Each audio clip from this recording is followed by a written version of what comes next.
October 16, 1931, in Boston during the Great Depression. I turned down a full scholarship to Harvard University, only to accept a full Navy ROTC scholarship to study at Brown University. I served in the U.S. Marine Corps, reaching the rank of captain, then became Assistant Secretary to the Navy. I earned my law degree from George Washington University and founded my own law firm. I eventually left the firm to join the Richard Nixon administration, where I had the ear of the president, serving as his special counsel. By the age of just 37, I had earned myself an office next to the most powerful person in the world. I was accredited for securing Nixon's re-election due to my brilliant political maneuvering. People in the White House called me the hatchet man because I was willing to do anything to get the job done. This included some immoral and unethical decisions made on my part. I gained notoriety at the height of the Watergate scandal when I was indicted for conspiring to cover up the Watergate burglaries. I was facing great failure after great success. It was during this time that my close friend Tom shared with me a passage from C.S. Lewis' Mere Christianity. It was on pride. I recognized myself in the description of pride, and it began a hunger for truth and redemption, which would lead me to find new life in Christ.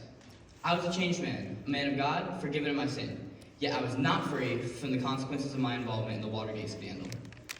My attorney had worked out a plea bargain where I could avoid time being spent behind bars. I knew as a Christian I could not lie. I refused the plea bargain and was sentenced to 1 to 3 years in prison. Utterly humiliated, I went to jail to serve my time. It was certainly a fall from grace. One day I was next to the President of the United States, and the next I was behind bars. But I saw this as exactly where God would have me. There was a reason for my being here, and the men alongside me in prison were my brothers. I organized Bible studies and truly cared about the men. After serving 7 months in a federal prison camp in Alabama, I was released. How ironic it would be that I would choose to go right back to prison.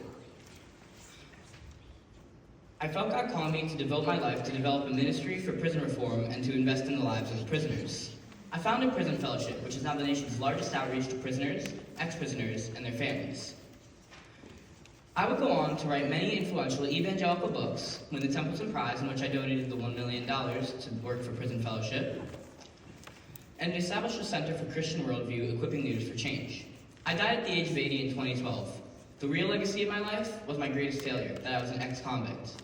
My greatest humiliation, being sent to prison, was really the beginning of God's greatest use of my life. He chose the one thing in which I could not glory to use for His glory. Who am I?